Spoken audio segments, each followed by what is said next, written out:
टकाटक पसंद है, और जो भी 1-2% उनको जो भी अन्य प्रोडक्ट जैसे लेस पसंद है। तो जो अलग अलग एज ग्रुप के लोग हैं, उनको एज ग्रुप के हिसाब से कंज्यूमर को डिफरेंशिएट करती है। तो ये जब अपन कंज्यूमर बिहेवियर की स्टडी करते हैं तो उससे पता चलता है। देन सेकंड पॉइंट है retention of consumers. Hmm.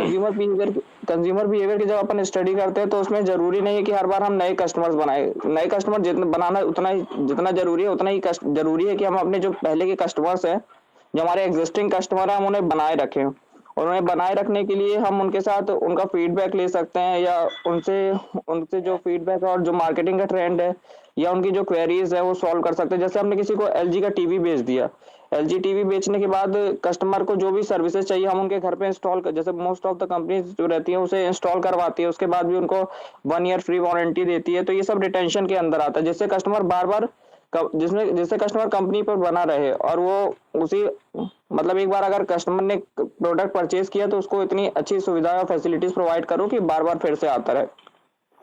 Then third point है design relevant marketing programme. Relevant marketing programme मतलब मार्केटिंग के हिसाब से जो भी जैसे मार्केटिंग के हिसाब से कैंपेन डिजाइन करो। जैसे फॉर एग्जांपल यदि हम किसी बच्चे को टारगेट कर रहे हैं, जैसे किसी किड्स को टारगेट कर रहे हैं, या जैसे लॉलीपॉप का एडवर्टाइज। जस्ट मिनट विवेक, वो उसको मैसेज कर दो ज्वाइन होने के लिए, या उसको ज्वाइन करा लो ग्रुप में। क्या नाम है, क्या नाम है आकांक्षा। उसका? हाँ आकांक्षा, ठीक है। यस हाँ सर। हाँ, या तो उसको मैसेज, उसको ग्रुप में ऐड करा लो। हाँ ठीक है, ठीक है। हाँ कंटिन्यू करो सौरभ। जी सर। देन थर्ड पॉइंट था sir design relevant marketing programme. जो कंज्यूमर्स हैं, कंज्यूमर्स के हिसाब से हम मार्केटिंग रेलेवेंट मार्केट, जैसे हमने कंज्यूमर को डिफरेंशिएट किया था एक सर्टेन एज ग्रुप, जैसे यदि हम बच्चों को टारगेट कर रहे हैं तो बच्चों के लिए हम जो मार्केटिंग का जो कैंपेन जो डिजाइन करेंगे तो उसको हम बच्चों के अकॉर्डिंग करेंगे। तो उसमें जैसे हम कार्टून्स, जैसे बच्चों को ज्यादा कार्टून्स पसंद होते हैं, या कार्टून्स पसंद होते हैं, तो हम कार्टून्स के बीच में जो एडवर्टाइजमेंट है उसे प्लान करेंगे। जैसे बच्चे क्या है मूवीज कम देखते हैं, और कार्टून जैसे 5 to 10 एज ग्रुप के जो बच्चे होते हैं ज्यादा कार्टून पसंद करते हैं, तो हम कार्टून के बीच में एडवर्टाइजमेंट ला सकते हैं। और यदि हम बच्चों का जो एडवर्टाइजमेंट है यदि हम उसको मूवीज के बीच में लाएंगे तो इतना इफेक्टिव नहीं रहेगा जितना हम कार्टून के बीच में उनको लाएंगे, तो ज्यादा इफेक्टिव रहेगा। तो ये थर्ड पॉइंट हो गया sir design relevant marketing programme. Then fourth है सर प्रेडिक्टिंग मार्केटिंग ट्रेंड। अपन मार्केटिंग के जब कंज्यूमर बिहेवियर की स्टडी करते हैं तो मार्केटिंग में जो ट्रेंड चल रहा है हम उसे समझ पाते हैं। जैसा कि सर आपने बताया था अभी लास्ट क्लास में कि जैसे बजाज का जो स्कूटर हो गया, बजाज ने चेतक लॉन्च किया था, एंड देन आपने टेस्ला भी बताया था कि जैसे टेस्ला हो गया। तो ये आजकल जो अपनी गाड़ियां बना रहे हैं वो इको फ्रेंडली बना रहे हैं सर। मतलब आजकल का जो ट्रेंड चल रहा है, जैसे हम दीपावली में भी आजकल इको फ्रेंडली पटाखे फोड़ते हैं, और तो इको फ्रेंडली चीजें आजकल कंपनी ज्यादा प्रमोट कर रही है, जिससे ये मार्केटिंग का ट्रेंड हो गया, जिससे कस्टमर ज्यादा प्रोडक्ट के लिए अट्रैक्ट हो पाते हैं, और जो उनकी सेल्स है वो भी इंक्रीज होती है इससे। फिर देन आता है कंपटीशन। जब हम मार्केट की जब हम कंज्यूमर बिहेवियर की स्टडी करते हैं सर, तो हमें पता चलता है कि कंज्यूमर किससे माल परचेज कर रहा है। जैसे हम एक प्रोडक्ट बना, जैसे मोबाइल हो गया सर। मोबाइल में जैसे दो कंपनीज फॉर एग्जांपल, एक हो गया रियलमी, एक हो गया सैमसंग। यदि सैमसंग बना रहा है तो वो जैसे जैसे सैमसंग जो बना रहा है प्रोडक्ट, एक मिनट सर।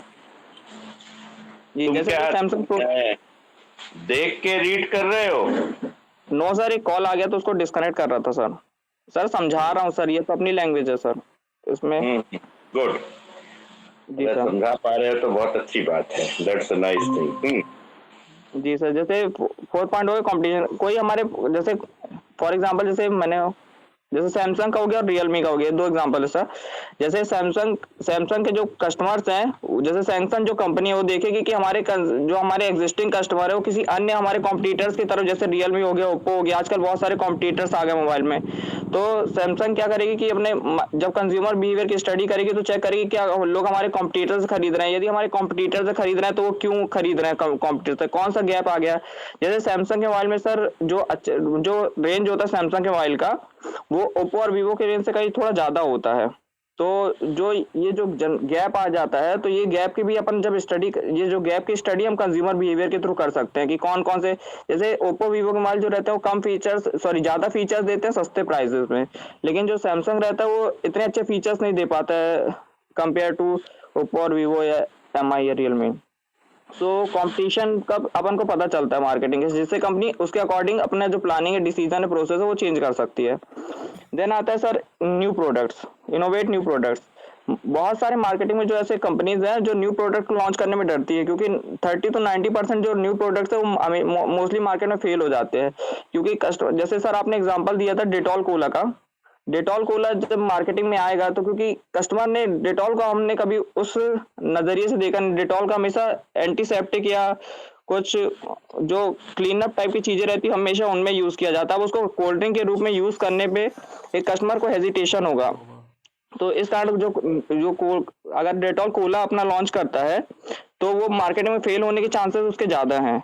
जैसे जैसे यदि डेटॉल है तो क्लीन अप के रिगार्डिंग या जो भी क्लीनलीनेस के रिगार्डिंग चीजें वो यूज करेगा। या अब अपन ऐसा बोले कि कोका कोला यदि हार्पिक टाइप की चीजों में यूज किया जाए तो वो एक कस्टमर उसको अब्जॉर्व नहीं कर पाएगा सर।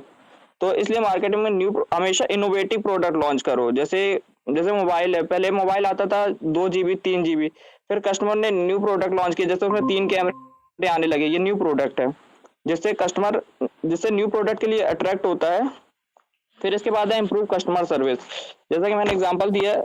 उसके बाद है कस्टमर सर्विस। जब अपन कंज्यूमर बिहेवियर की स्टडी करते हैं तो हम उसमें, जैसे कस्टमर को अपने सामान बेच दिया, उसके बाद जरूरी है कि हम उसको बेचने के बाद भी हम उसको प्रॉपर सर्विसेज प्रोवाइड करें, हम उससे फीडबैक लें, उससे रिव्यूज मांगे, जिससे जिससे कस्टमर का क्या एक जो ब्रांड है वो कस्टमर के माइंड में डेवलप हो जाए और कस्टमर उसके अकॉर्डिंग अपना जो इन फ्यूचर भी यदि कोई चीज खरीदना चाहता है तो वो उसी रिलेवेंट ब्रांड से ही खरीदे और उसको इतना अच्छा एक्सपीरियंस दो। मतलब जैसे कभी उसके इंस्टॉलेशन की बात हो गई, जैसे मोस्टली जो इलेक्ट्रॉनिक्स कंपनी होती है, जैसे सामान बेचती है उसके बाद वो इंस्टॉल करने की फैसिलिटी प्रोवाइड करती है, उससे फीडबैक लिया जाता है।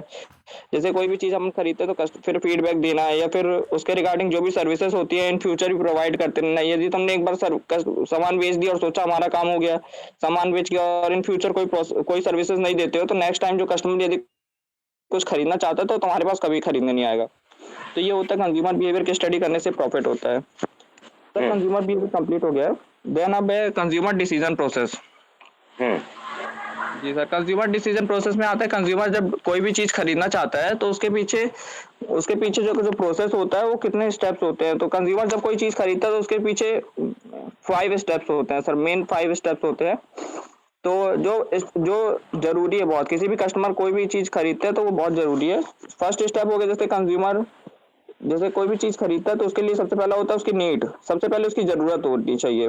जैसे कोई भी इंसान जैसे मोबाइल खरीदता है तो उसको सबसे पहले मोबाइल की यदि उसको नीड नहीं होगा तो वो मोबाइल खरीदेगा ही क्यों। तो सबसे पहले होता है कस्टमर में नीड होनी चाहिए। नीड भी कई बार जो मार्केटिंग कंपनीज रहती है, नीड्स जैसे जरूरत नहीं है, जैसे किसी का कीपैड मोबाइल से काम चल रहा है लेकिन यदि कस्टमर अपना एंड्रॉयड मोबाइल लॉन्च करना चाहती है तो कस्टमर उसको मार्केटिंग में प्रमोट करेगी। मार्केटिंग प्रमोट जैसे कुछ उसके 2 फैक्टर्स हो सकते हैं, एक होता है इंटरनल फैक्टर हो सकता है, एक होता है एक्सटर्नल। इंटरनल में आएगा सर कि जैसे कोई भी कस्टमर है, जैसे कोई भी चीज खरीदना चाहता है तो वो उस चीज से किसी को दिखाने के लिए, खुद की खुशी के लिए कोई चीज खरीदता है, या उसके जो साइकोलॉजिकल थिंग्स होती है या किसी को दिखाने के लिए या खुद की खुशी के लिए खरीदता है, वो इंटरनल फैक्टर्स में आ जाता है। एक्सटर्नल फैक्टर जैसे हम कभी एडवर्टाइजमेंट करते हैं या कहीं मार्केटिंग कर रहे हैं तो ये एक्सटर्नल फैक्टर में आ जाएगा। मुझे मोबाइल की जरूरत नहीं लेकिन मैंने कहीं एडवर्टाइजमेंट देखा कि इसमें अच्छे फीचर्स है या ये मार्केट में अभी नया आया है, तो उसने कंपनी ने अच्छे से एडवर्टाइजमेंट कर दिया उसका, तो मैं उसके प्रति अट्रैक्ट हो गया, तो ये एक्सटर्नल फैक्टर बन जाएगा। फिर देन इसके बाद अब आता है इंफॉर्मेशन सर्च करना। जब मुझे पता चल गया मुझे मोबाइल खरीदना है। ठीक है, नेक्स्ट पे पाओ जी सर, इसी टॉपिक में टॉपिक चेंज कर दूं? नहीं, नेक्स्ट टॉपिक में। जी नेक्स्ट टॉपिक है sir brand equity. Sir subject change हो गया सर, ब्रांड इक्विटी।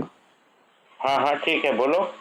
जी ब्रांड इक्विटी में सर आता है कि जब कोई भी कंपनी अपने जो ब्रांड को प्रमोट करती है, जैसे उसको बहुत सारे तरीकों से ब्रांड को प्रमोट कर सकते हैं, जैसे उसकी मार्केटिंग करके, एडवर्टाइजमेंट करके, कस्टमर को ब्रांड की वैल्यू उसके जो माइंडसेट में, जैसे बार बार एक ही चीज, जैसे बायजूस हो गया, वो अपने जो ब्रांड को हर जगह प्रमोट करे। जैसे क्रिकेट में उसने लॉन्च किया, क्रिकेट के टी शर्ट प्रोवाइड करता है और भी बहुत सारी जगह यूट्यूब में कैंपेन करता है। तो क्या होता है, बायजूस की जो इक्विटी है, ब्रांड की वैल्यू हमारे दिमाग में बन गई है।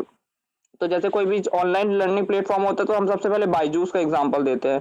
तो ये ब्रांड इक्विटी डेवलप हो गई है। ब्रांड इक्विटी के जो कंपोनेंट होते हैं वो जैसे परसेप्शन हो गया, परसेप्शन के थ्रू अपना जो ब्रांड इक्विटी वो डेवलप हो जाती है। लाइक परसेप्शन पॉजिटिव भी हो सकता है, नेगेटिव भी हो सकता है। यदि कंपनी ने ब्रांड के प्रति जैसे प्रॉपर सर्विसेज प्रोवाइड कर रहा है, या कोई किसी ने हमको बताया कि हाँ जैसे बायजू से पढ़ाई करो तो उसमें मतलब जो प्लेसमेंट के चांसेस होते हैं वो ज़्यादा होते हैं, तो ये ब्रांड इक्विटी उसकी डेवलप होती जाती है। जैसे एग्जांपल है ब्रांड इक्विटीज का, जैसे एप्पल हो गया है, सिर्फ ब्रांड के नाम से वो प्रोडक्ट बेच जाते हैं ऑटोमेटिक। उनको अपने प्रोडक्ट को इतना लॉन्च करने की जरूरत नहीं पड़ती जितना जैसे टेस्ला हो गया, कोका कोला हो गया, कुछ भी चीज बनाएंगे तो इनका ब्रांड वैल्यू इतना है कि मतलब वो ऑटोमेटिक बिक जाएगा। ब्रांड होता है कि मतलब जो भी कोई भी मार्क, लोगो या कोई भी ऐसा सेंटेंस होता है जो कंपनी को अलग से। एक बात बताओ, मैं किसी ब्रांड का यूजर नहीं हूँ, ठीक है, जी सर। लेकिन उसकी ब्रांड इक्विटी मुझे मालूम है, तो क्या मैं उसकी तरफ अट्रैक्ट हो सकता हूँ कभी? जी सर, यदि आप उस ब्रांड के यूजर नहीं है, लेकिन यदि आपने उसके बारे में सुना है या उसके पॉजिटिव फीडबैक आपको हमेशा मिले हैं, कोई भी नेगेटिव मार्किंग नहीं आई है अभी तक, तो आप जरूर उस ब्रांड के प्रति आप अट्रैक्ट हो जाएंगे और आप उसे प्रॉपर यूज करेंगे सर। आप उसके कस्टमर बनेंगे जरूर सर। ठीक है, come to your last topic. जी सर, लास्ट टॉपिक है sir campaign planning process. Campaign planning process में शॉर्ट बता दूं सर?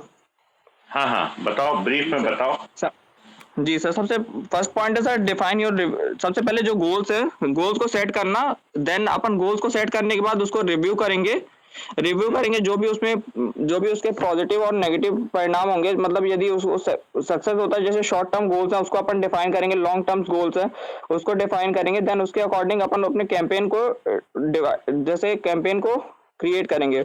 देन है determine the brand. Second point है डिटरमाइन द ब्रांड, जिसमें आप अपने ब्रांड को जो कैंपेनिंग है उसमें अपन ज्यादा इलेबोरेट करेंगे उसको ब्रीफ से, और उसकी जो थीम्स हैं उसको अपने ब्रांड के अकॉर्डिंग अपन डेवलप करेंगे, जिससे जो कस्टमर के जो माइंडसेट है उसमें ज्यादा जल्दी अपने ब्रांड की वैल्यू बन पाए। इसके बाद है जो लाइव कॉन्सर्ट करेंगे।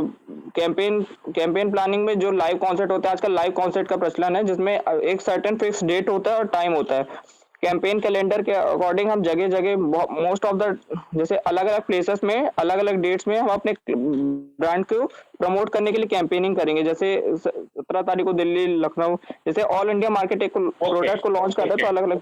Okay Saurabh, good yes good. अगर इसको तुमने पूरा पढ़ा है, सब कुछ अपना एक्सप्लेन प्रॉपर कर रहे हो, तो it is a good thing. Okay, ये जो क्या है, आकांक्षा पांडे को मैसेज कर दिया विवेक? सर मैसेज क्यों सर, पर उसका मोबाइल स्विच ऑफ आ रहा है, मैंने कॉलिंग किया था उसको। अच्छा ठीक है, ओके फाइन। चलो यू स्टार्ट। अच्छा, और क्या सौरभ, तुम्हें एक और टास्क दिया था ना, कुछ कंपनी प्रेजेंटेशन? नो सर, मुझे नहीं दिया था। यदि आप बोले तो बोल दूंगा जियो के बारे में, मैंने पढ़ा था। अच्छा, नहीं पर जॉब तो उसमें नहीं कर रहे हो ना? नहीं सर, अभी नहीं कर रहा हूँ। ओके विवेक, गो अहेड। Yes sir. हाँ बोलो। सर मैंने पहले वो प्रिपेयर किया था जो आपने बोला था कोविड के ऊपर, और ये जो आपने टॉपिक क्लियर किया सर, मैं सोचा कल है सर, मतलब कि 23rd को प्रिपेयर करके बोलना करके। 23rd को नहीं, आज दिया था शायद। अच्छा सर, मुझे लगा आज आप ये पूछोगे, ये कोविड है। Okay, 4 topics. हाँ 4 टॉपिक सर, मुझे ये लगा सर आप कल पूछोगे, तो दैट मैं इसलिए तुमने प्रिपेयर किया है? हाँ सर, मैंने ये कोविड वाला प्रिपेयर किया था अभी। ठीक है, ओके ओके, चलो बोल दो, कोविड वाला बोल दो। Yes sir.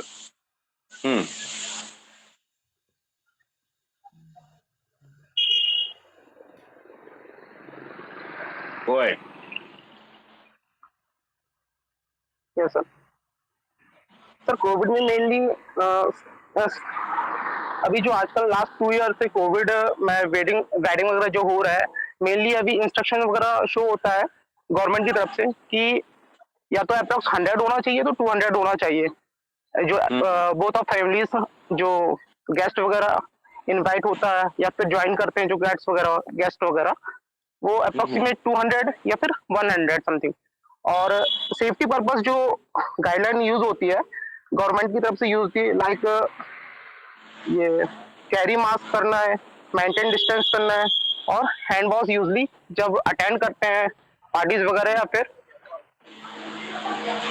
Hmm both of, then monitor करना है कि यार कौन वेयर किया है मास्क या फिर किसने प्रॉपर सैनिटाइज किया है, ये चीज। और जब पार्टीज में आते हैं या फिर फैमिलीज वगैरह अटेंड करती है वेडिंग वगैरह, तो फर्स्टली उनको सैनिटाइज किया जाता है बोथ ऑफ फैमिलीज, और कोई कोरोना पॉजिटिव तो नहीं है ये चीज चेक किया जाता है उनका, उनका टेम्परेचर, देन सैनिटाइजिंग। और देन जो फैमिलीज हैं, फैमिली में से काफी लोग ना आए, और एजेड पर्सन को ध्यान में रख के किया जाता है कि यार जैसे मान के चलो एजेड पर्सन है, ज्यादा यंग, ज्यादा एजेड है, तो उनको अगर कोई प्रॉब्लम्स वगैरह है तो उनको आने के लिए मना कर दिया जाता है, ये चीज है। और साथ ही में इसमें जैसे मान के चलो और इनवाइट भी करना है, जैसे अगर कोई वेडिंग वगैरह प्रॉपर नहीं ज्वाइन कर पा रहा है तो मेनली सर डिजिटली ज्वाइन कर लेता है वो, लाइक वीडियो कॉन्फ्रेंसिंग या फिर वीडियो कॉल पे, क्योंकि प्रॉपर तरीके से ज्यादा क्राउड तो नहीं होना है जैसे वेडिंग में, तो वो अटेंड कर लेता है। लोगों का कंज्यूमर बिहेवियर चेंज हुआ है ड्यूरिंग द कोविड, कम को बुलाने का और प्रॉपर लोगों को बुलाने का, क्योंकि हुआ है हाँ सर, ये चेंज हुआ है सर, इनविटेशन चेंज हुआ है, बाय पोस्ट कर देते हैं या फिर डिजिटली मैसेज कर देते हैं, वही व्हाट्सएप या फिर कॉलिंग के थ्रू, क्योंकि आजकल जो इनवाइट किया जा रहा है बाय डोर टू डोर तो नहीं कर सकते हैं इस कंडीशन में, ये चीज है। इसी कारण या तो व्हाट्सएप कर दिया जाता है इनविटेशन कार्ड, या तो फिर बाय कॉलिंग कर देते हैं, ये चीज है। तो अगर जो पर्सन आना है तो वो सर इंडिविजुअल आता है, क्योंकि उनके विद फैमिली तो बोल नहीं सकते हैं इस कंडीशन में, ये चीज है, क्योंकि गवर्नमेंट को भी चेक करना है। एक मिनट, जो वेडिंग इंडस्ट्री में सबसे इम्पोर्टेंट प्रोडक्ट्स हैं उनके बिहेवियर में कुछ चेंज आया है कंज्यूमर के, उनके लिए? यस सर, बिहेवियर में तो चेंजेस आए हुए हैं, क्योंकि इसमें जो ग्रीटिंग होती है, मतलब कि जब ग्रीट किया जाता है तो हेलो हाय किया जाता है, मेनली नमस्ते हेलो दूर से, ये चीज। और तो यस, अभी आपको लगता है इससे मैरिज जो हैं वो थोड़ी सी वो होंगी, चीपर होंगी, इकोनॉमिकल होंगी, जो बहुत कॉस्टली होती थी? यस सर, इकोनॉमिकल होंगी, क्योंकि मेनली जो पहले हुआ ज्यादा क्राउड वगैरह होता था, मेनली 500 या 1000 समथिंग अप्रोक्स पीपल वगैरह ऐड होते थे एक वेडिंग में। और अभी जो हो रहा है अप्रोक्सीमेट सर, अगर बढ़ता भी है 200 या फिर 100 से, तो अप्रोक्सीमेट 50 to 125 ऐसा बढ़ता है पीपल्स का अटेंड करना, ठीक है, जिससे जो पार्टीज में जो अच्छा, इससे होटल की बुकिंग में या होटल की स्ट्रेटेजी में कुछ चेंज आया है? जैसा चेंजेस आया है, कैटरिंग वगैरह में चेंजेस आया है, और जो बुकिंग होता है मेनली जो रूम्स वगैरह अवेलेबल हो जाते हैं इजीली तरीके से, और जो कैटर्स वगैरह है उनको भी प्रॉपर वेयर मास्क के साथ और फुल सैनिटाइज के साथ प्रॉपर खड़े किया जाता है। और साथ ही में ये भी चेक किया जाता है कि जब एंट्रेंस होता है तो उनको भी प्रॉपर तरीके से फुल सैनिटाइज के साथ एंट्रेंस लिया जाता है। और साथ ही में जो क्राउडेड एरिया होता है, ज्यादा डिस्टेंस के साथ मेनली खड़े रहते हैं, जो गेस्ट वगैरह होते हैं डिस्टेंस के साथ, ग्रुप्स में नहीं खड़े होते हैं ज्यादा, ये चीज है। अच्छा, ओके फाइन, ठीक है। तो ये आपकी समझ इसके बारे में डेवलप हो गई। तो ये 2-4 टॉपिक आप जो है कल बता दीजिए, just take one more day, और अच्छे से प्रिपेयर करो।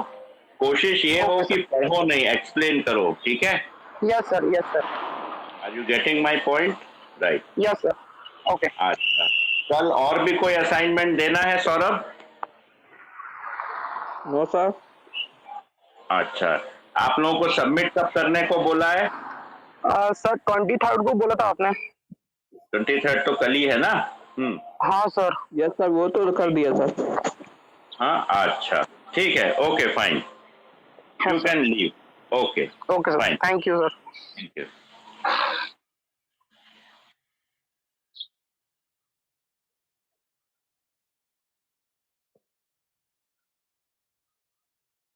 Thank you sir. Thank you.